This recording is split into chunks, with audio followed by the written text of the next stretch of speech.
ناظرین، ابھی آپ راہ ٹی وی کی خصوصی نشریات 9/11 سازش یا حادثہ کے حوالے سے دیکھ رہے تھے کہ 102 منٹ میں امریکہ کی پوری زندگی، پورا امریکہ کس طرح تبدیل ہوا اور اس کے اثرات دنیا پر کس طرح منطبق ہوئے اور دنیا میں کس طرح تبدیلیاں آئیں۔ اسی حوالے سے ہم آج اپنے اسٹوڈیو میں ہم نے گفتگو کے لیے زحمت دی ہے نائب امیر جماعت اسلامی سندھ ڈاکٹر معراج الہدیٰ صدیقی صاحب کو کہ وہ ہمیں اس حوالے سے ہمارے ساتھ بھی شیئر کریں، آپ کے ساتھ بھی شیئر کریں کہ یہ 9/11 میں جو کچھ ہوا، جو اس کے بعد ہوا، پاکستان میں سیاسی سطح پر اس کے کیا اثرات ہوئے۔ سیاست پر بڑی گہری نظر ہے معراج صاحب کی، اور ڈاکٹر صاحب کا پاکستان کی سیاست پر بھی، سندھ کی سیاست پر بھی، جو پاکستان کی سیاست کو بہت گہری طرح متاثر کرتی ہے، اس پر ہم بات کریں گے۔ شکیل صاحب، ڈاکٹر صاحب سے ہم شیئر کرنا چاہیں گے کہ 9/11 کے حوالے سے ہمارے ناظرین کے ساتھ شیئر کریں۔ ڈاکٹر صاحب، ستمبر 11 دنیا کی تاریخ میں ہزاروں مرتبہ آیا ہے۔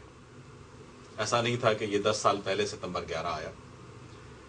لیکن اس ستمبر 11 نے، یہ کہا جاتا ہے کہ امریکہ کو تبدیل کر دیا، یا 102 منٹ مووی امریکہ میں دیکھی گئی کہ اس میں یہ سمجھتا ہوں کہ اس ستمبر 11 نے اسے شکنجے میں ڈال دیا، ایک ایسی آگ میں ڈال دیا کہ جو کسی طرح سے بھی بجھنے کا نام نہیں لے رہی۔ آپ کی رائے اس بارے میں کیا ہے کہ کیا یہ ستمبر 11 کا حادثہ ایک کچھ جذباتی لوگوں کا اور کچھ ایسے لوگوں کا پیدا کرتا تھا کہ جو اسلامسٹ تھے، یا پھر یہ کہ یہ کوئی اور ڈرامہ تھا، کوئی اور سازش تھی اور دنیا کو اس طرف لے جانے کی پری پلانڈ ایک حرکت تھی؟ میں سب سے پہلے تو شکر گزار ہوں راہ ٹیلی ویژن کا کہ جس نے اس دنیا کے سارے معاملات کے اوپر ایک نگاہ رکھی ہوئی ہے، اور اگر ایک مرتبہ پھر 11 ستمبر آیا ہے، 10 سال گزرنے کو آئے ہیں، تو کیا کھویا کیا پایا۔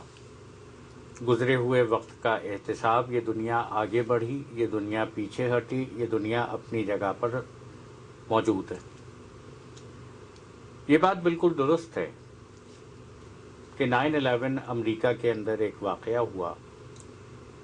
اور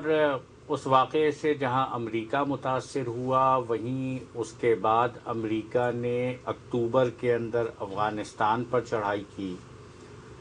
یہ کہنے کے لیے کہ وہ 9/11 کا انتقام لینے جا رہے ہیں،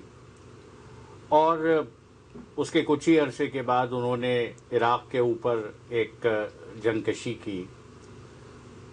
اس کے بارے میں بہت ساری آراء ہیں، 10 سالوں کے اندر بہت سارے تجزیے بھی ہو چکے ہیں، لیکن یہ بات اپنی جگہ پر بالکل واضح ہے کہ جب امریکہ افغانستان کے اوپر حملہ کرنے جا رہا تھا تو بہت ساری قوتوں نے یہ بات کہی تھی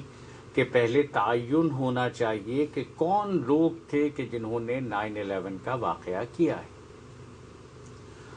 امریکہ نے جس چیز کو دہشت گردی قرار دیا تھا، لوگوں نے اس وقت یہ بات کہی تھی کہ اس دہشت گردی کو ڈیفائن ہونا چاہیے، اس کی تعریف ہونی چاہیے، اگر کسی چیز کی سرکوبی بین الاقوامی طور پر کی جانی چاہیے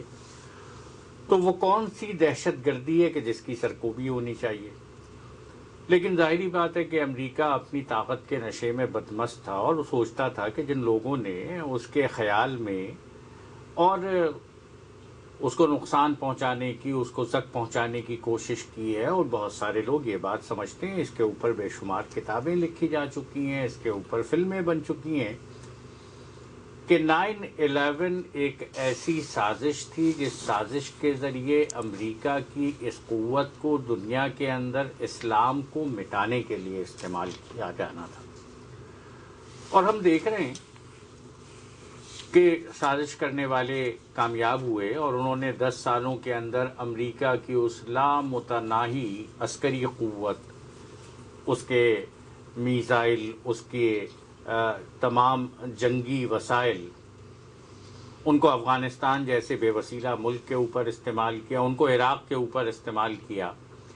اور اس کے ساتھ ساری دنیا کے اندر مسلمانوں کے خلاف ایک انتقامی کارروائی شروع ہوئی، ایک انتقامی عمل شروع ہوا۔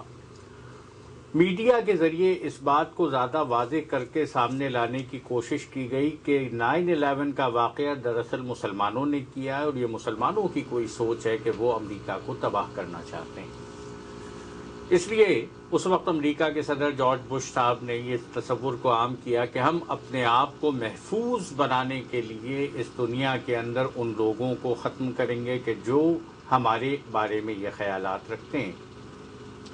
اور انہوں نے بات کو تو ذرا اور آگے بڑھا دیا، انہوں نے تو یہاں تک بات کو پہنچا دیا کہ جو لوگ ہماری اس ترقی سے جلتے ہیں، جو لوگ ہمارے اس رہائش تمدن سے اور ان آسانیوں سے اور ان سہولتوں سے کہ جس کے اندر ہم موجود ہیں، اس سے وہ جلتے ہیں اور اس کی وجہ سے آج ہمارے اوپر حملہ آور ہو رہے ہیں، تو انہوں نے کہا کہ ہم انہیں مٹانے کے لیے نکلیں گے، ہم انہیں ختم کر دیں گے۔ لیکن انہوں نے یہ بھی جاننے کی کوشش نہیں کی کہ اگر دنیا میں امریکہ کے رویے کے بارے میں کوئی شکایات ہیں تو کیا وہ واقعتاً امریکی تمدن اور امریکی بود و باش کی وجہ سے ہیں، یا بحیثیت امریکہ ایک ریاست کے وہ خیالات اور وہ تصورات کے جو دنیا کے اندر کمزور قوموں کو پیچھے دھکیل دینا، ان کے اوپر اپنے نظام کو جبری طور پر مسلط کرنا اور ان سے یہ کہنا کہ نہ معیشت کے فیصلے تم کر سکتے ہو، نہ معاشرت کے فیصلے تم کر سکتے ہو، معیشت کے فیصلے بھی ہم کریں گے، معاشرت کے فیصلے بھی ہم کریں گے، تمہارے ملکوں کے اوپر حکمران کون ہوگا، اقتدار میں کون آئے گا، یہ فیصلے بھی ہم کریں گے۔ لیکن بش نے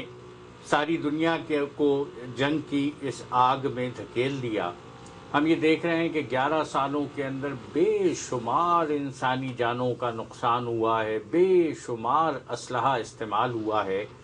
ساری دنیا کے اندر مسلمانوں کو جس طریقے سے نشانہ بنایا گیا ہے، وہ امریکہ ہو یا امریکہ سے باہر، مسلمانوں کو مجرم بنا دیا گیا، اور ان مسلمانوں کے ساتھ قتل و غارت گری کا وہ سلوک ہوا ہے جو حقیقتاً اگر آپ دیکھیں تو گزشتہ 1500 سال کی تاریخ میں جس کی کوئی دوسری مثال نہیں ملتی۔ اور صاحب لیکن یہ میں آپ کی قطع کلامی کرتے ہوئے کہ یہ بات تو آپ کہہ رہے ہیں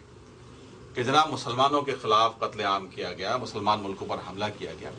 لیکن ہم یہ بھی تو دیکھتے ہیں کہ دنیا میں سب سے زیادہ اس پر جو مزاحمت ہوئی، سب سے زیادہ جو علمی کام ہوا، سب سے زیادہ جو ثقافتی کام ہوا، فلمیں بنائی گئیں، کتابیں لکھی گئیں، مظاہرے کیے گئے، وہ بھی دنیا کے انہی ممالک میں ہوا کہ جو مسلمان ممالک نہیں تھے۔ مسلمان ممالک کی طرف سے تو کوئی ایسا رد عمل سامنے نہیں آیا۔ جی بالکل، میں اس بات سے اتفاق کرتا ہوں کہ دنیا کے اندر مغرب میں موجود بہت سارے ایسے ضمیر رکھنے والے لوگ تھے جنہوں نے امریکہ کے اس عمل کو، اس پر تنقید کی، اس کو نشانہ بنایا۔ 9/11 کی سازش کے پیچھے جو ڈائمنشنز ہو سکتے ہیں، ان سارے ڈائمنشنز کو انہوں نے واضح کیا،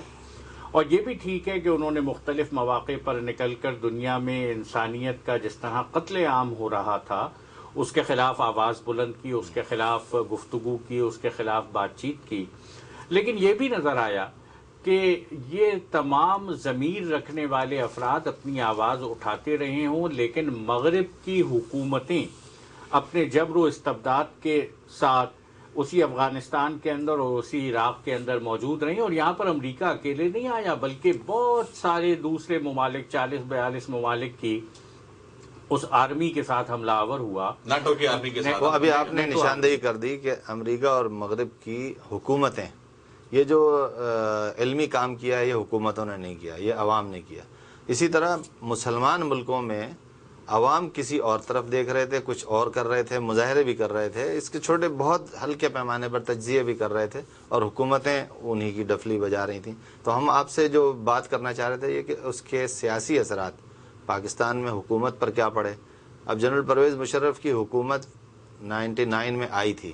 لیکن ایک خیال یہ ہے کہ امریکہ جب کچھ کرنا چاہتا ہے تو اس سے پہلے سے کچھ تیاریاں کرتا ہے، تو ایک خیال یہ ہے کہ مشرف صاحب کو لایا بھی اسی مقصد کے لیے گیا تھا۔ تو یہ جو اثرات اس کے بعد ہوئے ہیں 9/11 کے بعد پاکستان میں خصوصاً، اس پر آپ ذرا روشنی ڈالیں یا ایک ترتیب سے بتائیں کہ کیا چیزیں ہوئی ہیں جس کے نتیجے میں پاکستان میں سارا نظام تلپٹ ہوا ہے۔ جی آپ نے بہت درست نشاندہی کی، اور میں ذرا یہ بات عرض کروں گا کہ جس طرح مغرب کے اندر حکومتیں اور عوام تقسیم ہو گئے، اسی طرح تمام مسلمان ممالک کے اندر جو حکومتیں اس سے پہلے سے موجود ہیں، بلکہ گزشتہ